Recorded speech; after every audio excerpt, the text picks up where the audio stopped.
pero sí se mencionan campos con flores e incluso, prestando atención a la historia de Aravis, podrá notar que ella nunca dice nada del desierto. Esto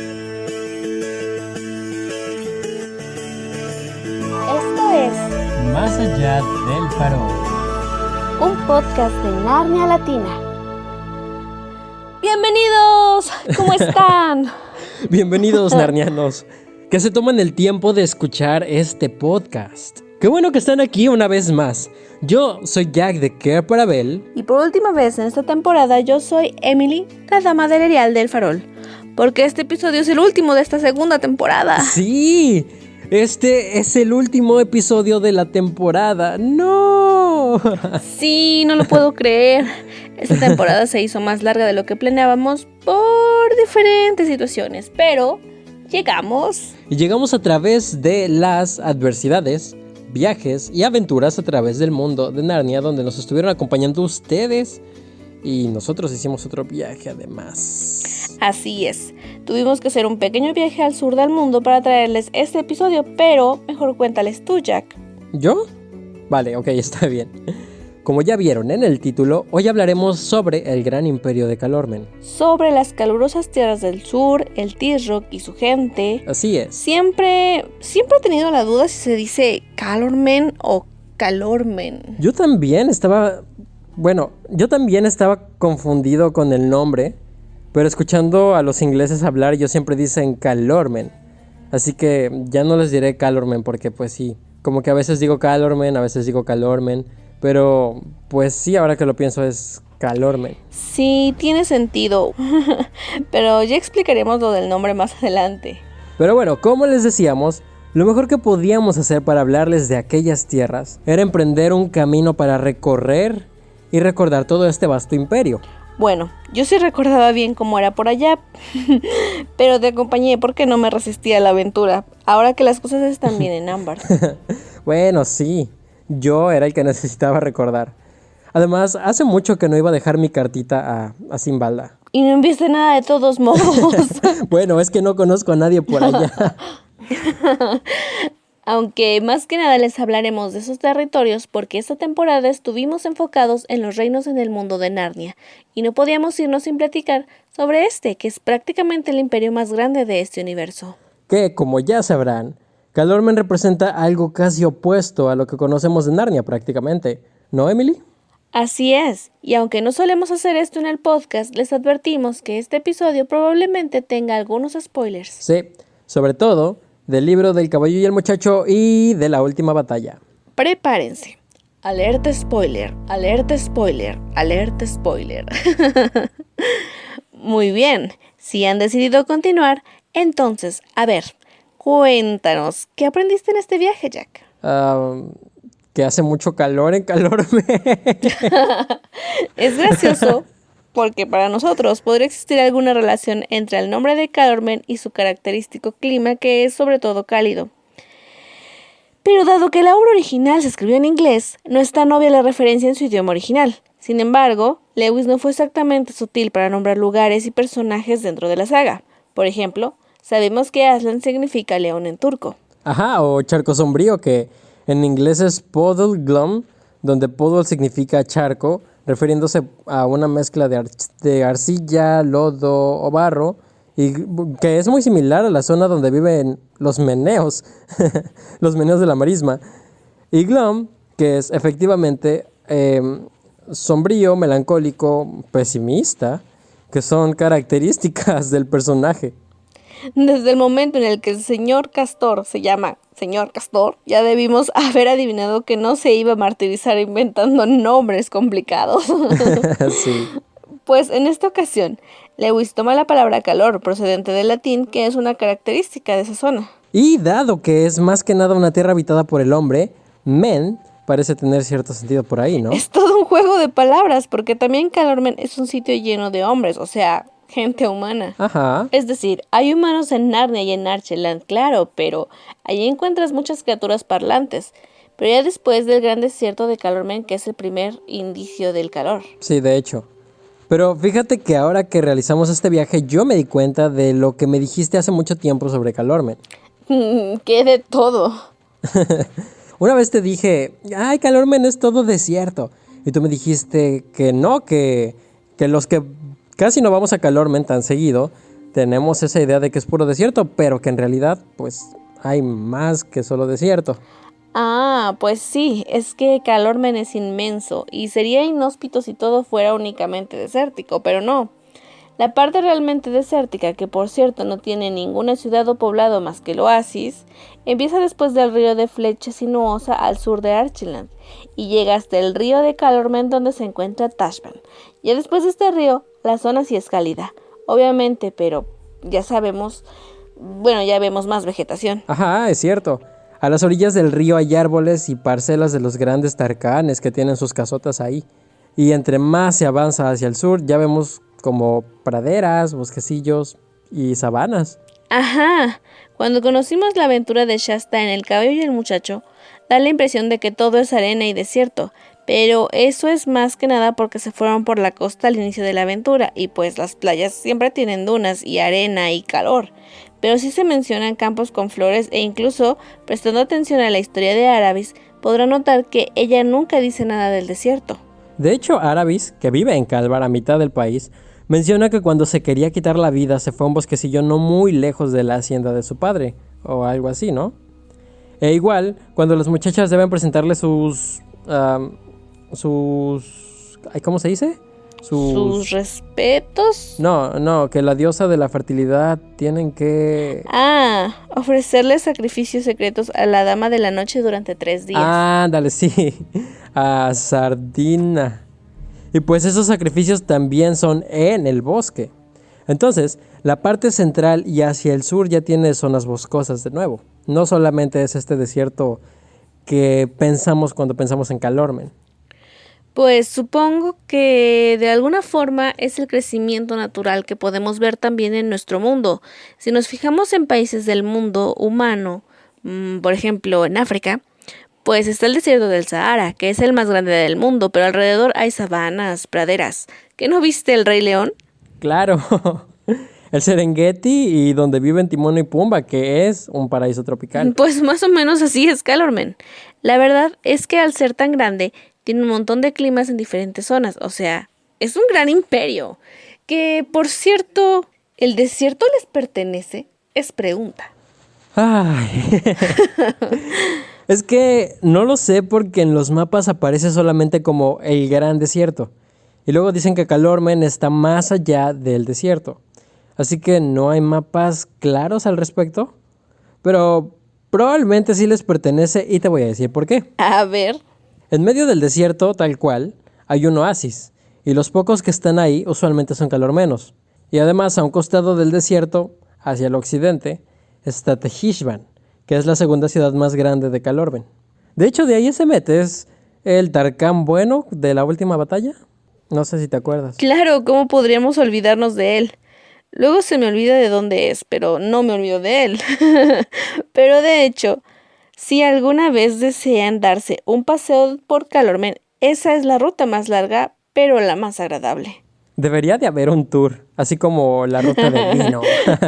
Pues, pues sí es una ruta completa, pero es más comercial. Sí, yo me imagino que hay una conexión desde el oeste, en Tehishban, pasando por Tíbet, las minas de sal de Pugrahan, luego Zulindred y Tashban, ¿no? No, de hecho la ruta entre Tehishban y Tashban es casi directa. Si hay una desviación, obviamente hacia las minas, porque pues distribuyen mucha a ambas ciudades, pero no bajan hasta Zulindre, porque es mucha vuelta. Pero vamos a hablar de geografía, porque si no, no nos vas a querer obligar a ver mapas y esas cosas, ¿no? Sí. Me conoces bien ya. Pero bueno, ya que tú has tenido una relación más estrecha con esa gente de Calormen, cuéntanos, ¿quiénes son los que gobiernan esas tierras y cómo se les dice? ¿O qué onda con esta gente? Bueno, a diferencia de Narnia, donde todo es muy bonito, en Calormen es bastante diferente. No es que no sea bonito, porque de hecho los mismos narnianos lo describen como bonito e impresionante, ¿no? Pero todo su sistema político es diferente. En este caso, Hay un T-Rock que es como...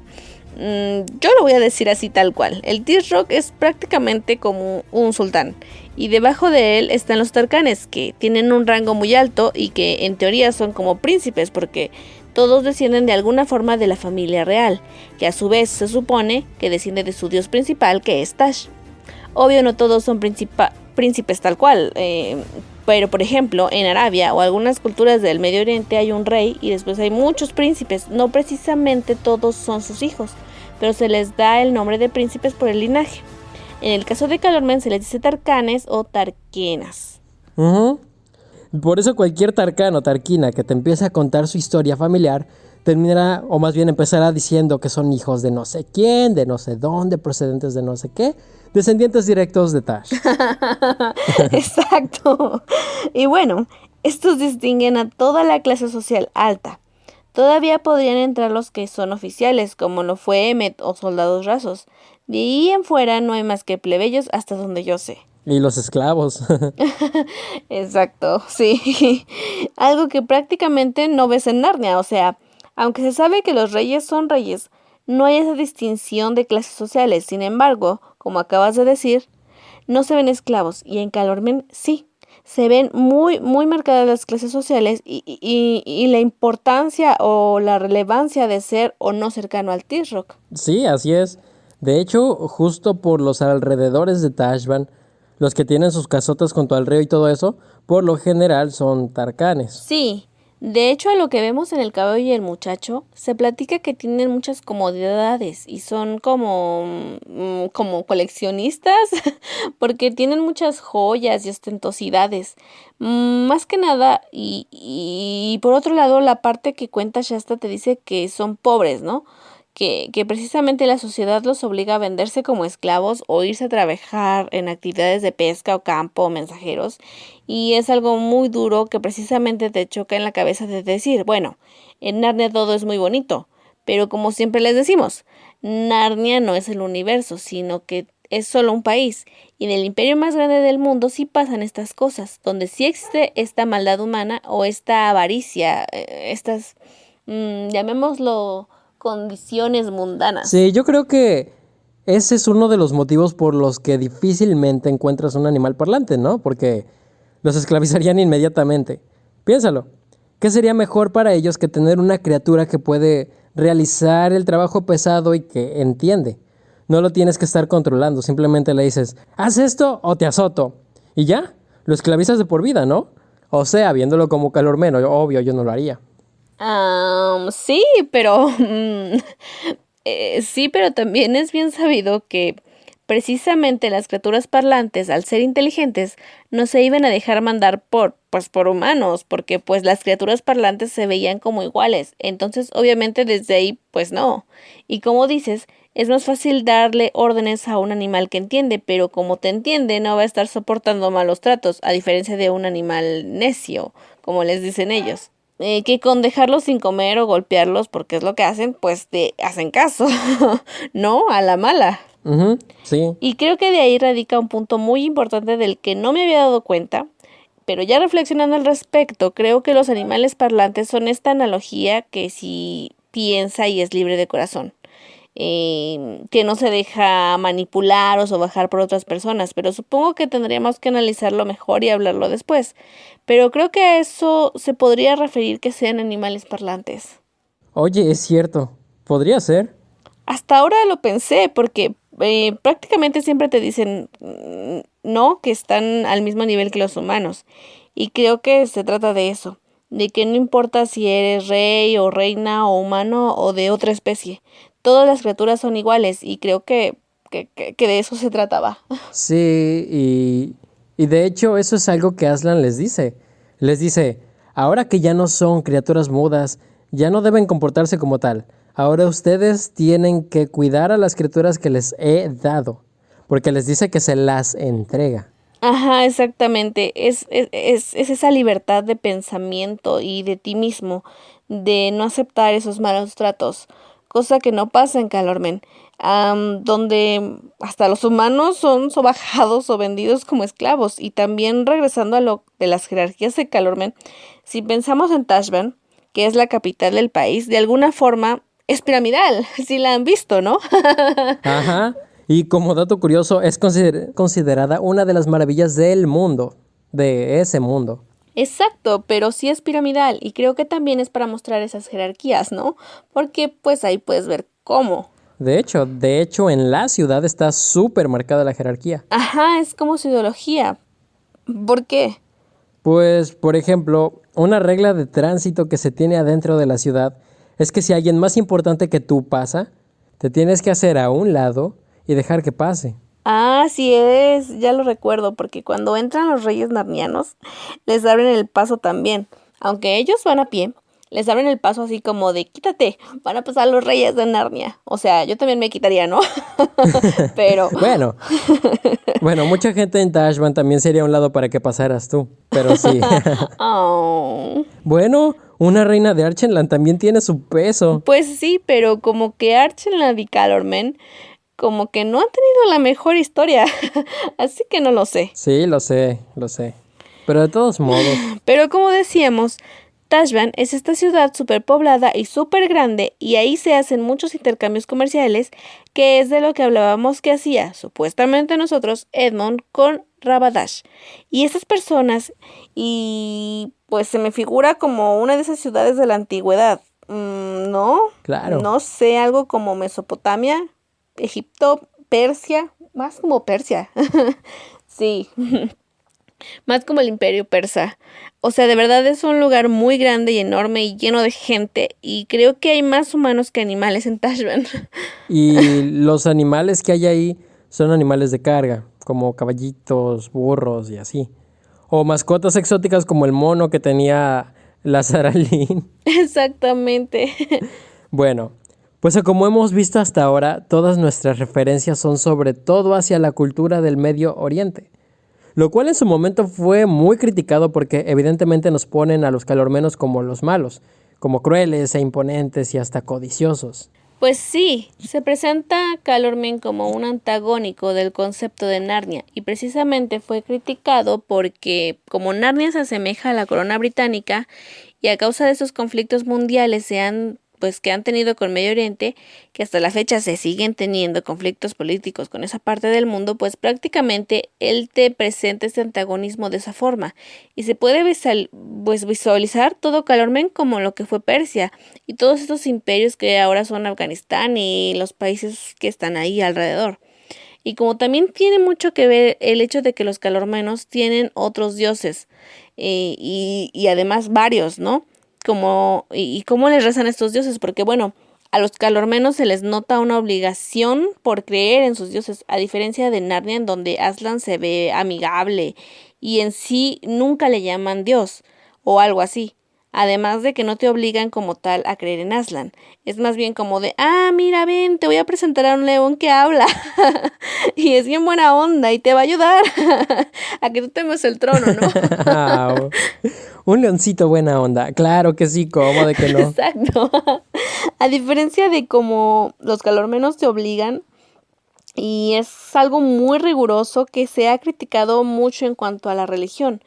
Pero no vamos a hablar de religión, vamos a hablar de Calormen.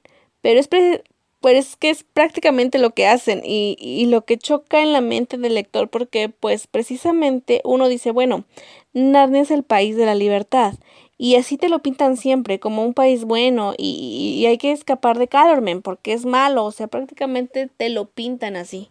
Sí, Narnia y el norte nos esperan. ¡Viva la libertad! Exacto, pero como te decía, yo creo que es más como la analogía de lo mundano de la vida.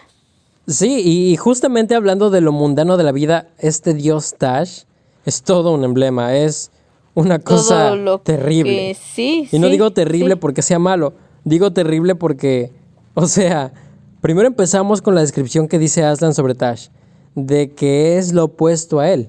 O sea, básicamente nos dice que los calormenos le rezan o creen en algo malo, porque se supone que Aslan es bueno, ¿no?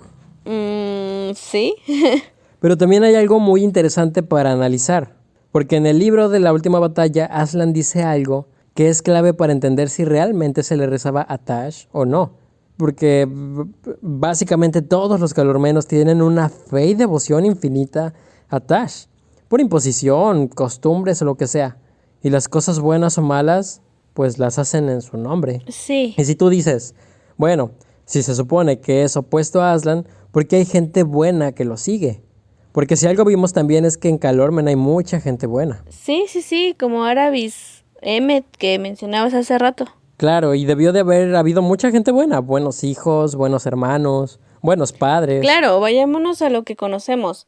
La Saralín tampoco era mala, era una chica tonta, por así decirlo. Superficial solamente. Ajá, ándale, superficial. Pero tampoco era mala y al final de cuentas sí ayudó a su amiga y las cosas por las que objetaba de que Aravis huyera era porque veía las cosas buenas que podría tener. Entonces se nota que tenía buenas intenciones para actuar, ¿no? Ujú. No tenía dolo, como quien dice, y las personas ¿No tenía qué? como dolo, como intención de hacer algo para afectar a alguien, o sea, no tenía malas intenciones. Oh, no conocía ese término. Una enseñanza más de más allá del farol. Sí. Y, y en Tashran te pintan que ahí sí hay monumentos para este dios y la gente se inclina ante él, tanto como se inclinan para el Tisrock y se ponen de rodillas y rezan y le llevan ofrendas, algo que no ves que hagan los narnianos. Ajá. De hecho... La manera en Narnia de servir a Aslan es siendo buenos. Oh, qué bonito. Sí, de hecho, ¿qué me ibas a decir? Que de hecho el Festival de Otoño de Calormen implica eso. Hacerle rezos a Tash e inclinarse hacia el Tisrock, que vive eternamente. Ajá, exactamente. Ellos celebran el festival de otoño así, rezándole a ese dios y precisamente le pedían cosas buenas, ¿no? Le pedían, supongo, que sus cultivos dieran buenas cosechas, que el próximo año pudieran seguir sembrando, pescando o vendiendo sus mercancías. Como dices tú, no se pedían cosas malas. O sea, en nuestro mundo sí se hacen cosas malas también en nombre de Dios, pero hay muchas culturas que han hecho lo mismo y eso no te define como buena o mala persona. Claro. Pero lo que decías, al final de la saga, Aslan dice esas palabras clave, que de todo lo bueno que has hecho en nombre de Tash es Aslan quien lo toma, ¿no? Algo así. Así es. Y todo lo malo, incluso aunque se haya hecho en nombre de Aslan, fue a Tash a quien estaban sirviendo. Exactamente, entonces precisamente es eso, demuestra lo que es la bondad y la maldad, y creo que por esa razón, la última batalla es de mis libros favoritos, porque te hace reflexionar al respecto de eso, es teología pura, te hace reflexionar sobre cuál es tu creencia y por qué crees en esas cosas, pero más que nada por qué lo haces o cuál es la intención. Si es un buen corazón o un mal corazón, y el actuar en nombre de alguien supuestamente no define si eres bueno o malo, ¿no? Sí. Y siento que es una forma de enseñar a todos los lectores de Narnia alrededor del mundo, con culturas diferentes, con creencias distintas, que Lewis no trata con Narnia como de imponerte la religión cristiana, como muchos afirman, sino que es una forma de decirte que no importa que aquel en el que tú creas sea distinto a aquel en el que yo creo, porque al final del día tus buenas acciones van a llegar a quienes les tengan que llegar, ¿no? Sí, y todo esto se da porque este imperio tan enorme de Calormen es una representación que implica todo esto que estamos contando. Ujú. Sí, porque en la saga de Narnia todo tiene un significado, es decir, las cosas no están escritas nada más porque sí. Pero ya, adentrándonos más a Calormen como reino, ¿nunca te has preguntado cómo es que Calormen se convirtió en este vasto imperio y cómo es que los humanos llegaron ahí? Mediante la crueldad de su gente. Sí, pero ¿tú crees que sean una especie diferente a los humanos de Narnia? Porque precisamente Calormen se volvió el imperio más grande de alguna forma. Y es por eso que su moneda es la que se mueve y es el país más desarrollado mercantilmente. Todo eso me pone a pensar que lleva muchísimo más tiempo que Narnia, aunque tal vez no. O sea, porque se desarrollaría más que Narnia. Mm, yo creo que el desarrollo muchas veces va de la mano con la falta de... Bueno, el desarrollo busca satisfacer la necesidad de crecimiento o... Ok. ¡Yay! Sí, ya sé. Estoy haciendo trabajar mucho a mi hámster interno, quizá. No. No lo había pensado así, pero sigue, te entiendo. Es que, por ejemplo, los grandes inventos se han realizado para facilitarnos la vida. Y si la raza humana ha inventado un montón de sistemas que nos ayuden a protegernos, a producir más, a avanzar más rápido, es porque somos criaturas con necesidades, carentes de atributos que nos permitan alcanzar ciertas capacidades por nosotros mismos, ¿no? Necesitamos desarrollar cosas que nos ayuden, ya sea para avanzar más rápido o a conseguir más fuerza, mayor condición, reducir tiempos, ¿me explico? Ajá. Por ejemplo, si todos pudiéramos volar a velocidades increíbles sin cansarnos, pues no necesitaríamos desarrollar aparatos que nos trasladaran por tierra o por aire o por mar, porque sería algo que podríamos hacer sin esfuerzo. Pero la falta de estas habilidades, o la flojera para hacer las cosas, nos ha orillado como raza a inventar cosas para facilitarnos la vida. Entonces, siento que Calormen, al estar tan poblado de humanos, necesitaban de alguna u otra forma no dejarse superar por el entorno. Ya sabes, el humano tiene una increíble necesidad de mantener la cabeza ocupada, ya sea de este mundo o de los otros universos. Y eso es también algo que nos hace diferentes a los animales. Yo creo que esa diferencia también se hacía notable allá y que por eso todo este avance en Calormen.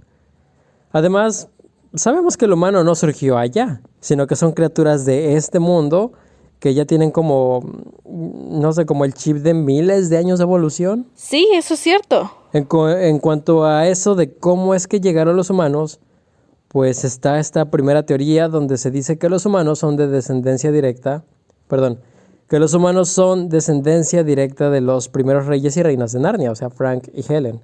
Y que se expandieron y se fueron a Archenland y vivieron los hijos y los hijos de los hijos y luego hubo descontentos en Archenland y como gente que no se adaptaba a su estilo de vida y decidieron separarse o ir al sur y hacer su propio estilo de vida con juegos de azar y calormenas. pero yo siento que hubo algo más. No creo que hayan sido exclusivamente descendientes de Frank y Helen. Entonces, ¿tú crees que sí hubo gente de otros lados, así como pasó con los telmarinos? Que en su caso sí se cuenta de dónde provienen. Pues sí, porque si hay algo que se menciona y es notorio en Calormen es la diferencia de raza. Su color de piel, que por mucho que pueda haber evolución en el universo de Narnia, no es como que hayan pasado tantos miles de años para que pudieran evolucionar lo suficiente. Entonces yo creo que igual y así como llegaron los Pevensie o los telmarinos, pudieron haber habido muchos otros portales en otras partes. ¿Quién te dice que no se abrió un portal en el Medio Oriente y se haya metido gente con sus propias costumbres e ideologías? Sí, coincido totalmente con lo que dices y de hecho yo te lo preguntaba porque quería conocer tu opinión. Porque francamente yo me pregunto pues muchas cosas sobre la peculiaridad de las costumbres calormenas. Por ejemplo, ¿de dónde sacaron esos zapatos puntiagudos tan feos? Sí, ¿en qué momento dijeron, mira, esta es la última moda en zapatos? Exacto, entonces si venían de otro lado, sí lo creerían bonito porque pues es otro tipo de gente y pues cada quien sus gustos. Pero sin hablar de zapatos, porque eso fue lo primero que se me ocurrió, sin hablar de zapatos, toda la forma de su cultura es muy distinta de la de Narnia. Y yo dudo que, por ejemplo, fueran narnianos que migraron hacia el sur, que ya tenían la costumbre del norte. Y no se me hace como que alguno de ellos haya sentido que la espada era mejor siendo curva, o que se sacaran las ideas de Tash. Porque también, ¿de dónde sacan a Tash? ¿De dónde sacan a esos dioses o ese culto? Ajá. Si lo único que conocían era a Aslan y el único mal que existió en Narnia al inicio fue la bruja. Pero cuando la bruja había invadido Narnia, Calormen ya tenía bien arraigadas sus costumbres, sus creencias ancestrales. Exactamente. Y ya de ahí todo el resto de costumbres y todo lo que ya hemos hablado de las jerarquías, del supuesto respeto, que es más que nada una dominación social. Su comida, que también es muy distinta. Ah, y también su poesía, también es muy buena. Ah, sí. No, también es esa parte a la que me refería de por qué es una cultura tan desarrollada en comparación con Narnia. ¿Por qué? Porque también te dicen que su poesía era muy grande y también la gran ciudad de Tashbaan era digna de verse, una maravilla, lo que significa que también había grandes arquitectos, diseñadores, ¿no? Gente con un sentido artístico muy evolucionado. Calormen tenía grandes mentes y las grandes culturas han tenido eso en común. Por ejemplo, tenemos a los filósofos griegos o a los egipcios con sus conocimientos matemáticos, y es a lo que voy. Calormen era eso, y yo digo que bueno, ¿cómo es que algún humano narniano pudo haber evolucionado a eso? Desde los primeros narnianos que llegaron en El sobrino del mago y en Narnia Archenland no fue tan así. Bueno, es que los narnianos eran como más espirituales, ¿no? Eran como de observemos las estrellas, bailemos con los árboles. Muy hippies, ¿no? Sí. Los narnianos son muy hippies y los calormenos son capitalistas. Entonces, Tal cual. así son las cosas. Lo que acabas de decir. Eres una oradora magnífica. Nadie podría haberlo dicho mejor que tú. Me lo han dicho antes. Pero sí, prácticamente eso es lo que pasa. Y pues también quería que platicáramos de eso. Espero que también los narnianos que nos escuchan compartan su opinión con nosotros. Y si no, que nos cuenten en los comentarios ustedes cómo piensan que Calormen se fundó y cómo creen que llegó a ser el gran imperio que es. ¿Creen que de verdad pudieron llegar de otro lado? Yo digo que sí. ¿Sabes qué es lo que yo creo? Que quizá antes de que los humanos rebeldes en Archeland decidieran huir al sur, se abrió un portal que, te digo, trajo a humanos de este mundo. O quizá de otro mundo, de otra, no sé, cultura, de otra realidad donde ya tuvieran conocimiento de Tash y todo este acervo cultural calormeno. Y cuando los rebeldes procedentes de Archenland llegaron al sur, se integraron a una sociedad que ya estaba estableciéndose. Ah, ya. Esa es una buena teoría. Y como te digo, pudieron haber habido muchos otros portales más al sur, porque en todas las historias, Calormen siempre estuvo en guerra con alguien. Recordemos que el hermano de Arabis murió en batalla. Bree mismo estuvo en otra guerra. Se sabe que hay más pueblos al sur y al occidente, como el lejano oeste del que se habla una vez, o Lagur y su montaña flameante. Pero en general siempre fueron muy bélicos. Pues me recuerda mucho a dos culturas, a los vikingos y a los aztecas. ¡Ándale! Que precisamente siempre buscaban las guerras porque precisamente eso enaltecía a sus dioses. Con eso ganaban favores o para ellos era como honorable morir en guerra. Entonces, como dices tú, era un país muy así. De hecho, el sacrificio más grande que podías hacer para Tash era justamente morir en su nombre. Era ofrecerle tu vida en batalla. Exactamente, te digo, como los vikingos o los aztecas. Su dios, ahora que lo pienso, es muy similar. Huitzilopochtli. Cierto. Incluso tienen como que rasgos ahí similares. Interesante. Las joyas, la forma extraña de animal, como serpientes emplumadas, cabezas de buitre, penachos. Así todo. Ajá. Es como un alebrije. Mira. Ok, se nos acaba de salir lo mexicanos. Lo siento, pero relacionándolo con culturas así, son con las que más parecido tienen. Tal vez hasta hubo un salto en el tiempo. Imagínate que se haya abierto un portal en el tiempo de los aztecas. Uy, ya. No, eso ya está muy fumado.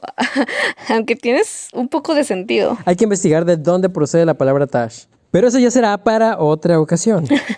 Ya hablaremos después un poco más de Tash. Sí. Pero ok, creo que con esto podemos dar por terminado este episodio. Antes de que empecemos a sacar teorías más rebuscadas, porque ya nos conocen, ¿no?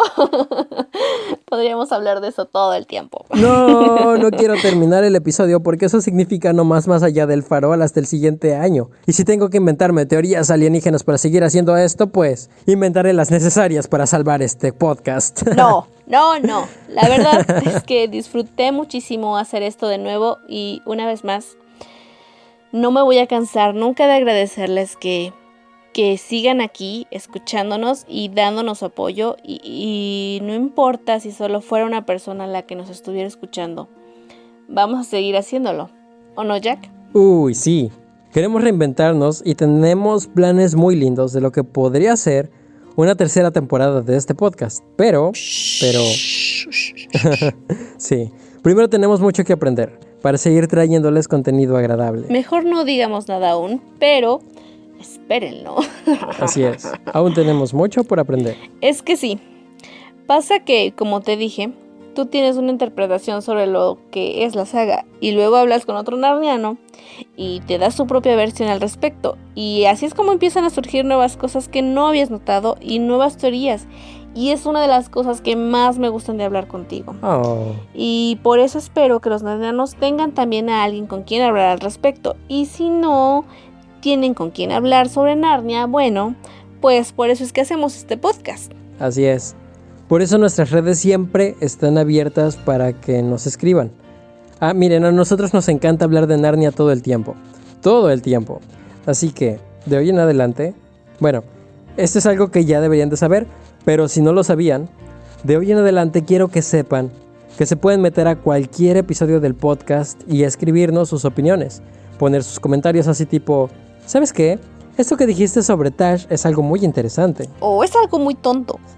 O también, sí, es algo muy tonto. Se la pasan diciendo puras tonterías. No nos digan tontos porque se siente feo. Sí, se siente feo. Soy una dama sensible. Uh-huh. Pero bueno, ahora sí ha llegado el momento de decir adiós. Bueno, algún día tenía que terminar. Pero como dicen, algunos finales son nuevos comienzos. Y sí que lo son. Bueno, ha sido un placer haber hecho un nuevo capítulo y una temporada más de Más Allá del Farol. Y también te doy las gracias. Oh, Emi, ha sido para mí todo un placer y un honor. Y no puedo creer que hayamos logrado una segunda temporada y wow. Sí, wow. O sea, no es como que sean temporadas con 30 episodios cada una, porque apenas si juntamos 14 episodios entre ambas temporadas, pero cada uno de los que hemos hecho, los hemos hecho dando lo mejor de nosotros, tratando de que sea interesante, informativo, pero sobre todo entretenido y divertido. Sí, porque para tener solamente información, Wikipedia. O Wikidama. Ya voy a abrir mi propio sitio web. Pero bueno, hay que cerrar esta temporada como siempre. Está bien. Yo fui Jack de Care por Abel, y mientras no estemos haciendo este podcast, si gustan seguir acompañándome en otros proyectos, pueden buscar mi canal de YouTube que es Jackbox con X en lugar de A. Les dejo el canal en la cajita de descripción de YouTube y ahí podrán ver una faceta diferente de su fiel servidor. Y yo soy Emily, la Dama del Ideal del Farol. Y pueden encontrarme en Facebook como Dama del Ideal del Farol y por supuesto, también estoy con ustedes en las redes de Narnia Latina de Facebook, Twitter e Instagram. Y bueno, pase lo que pase, vivan lo que vivan, recuerden que una vez rey o reina de Narnia, serás rey o reina siempre. Adiós.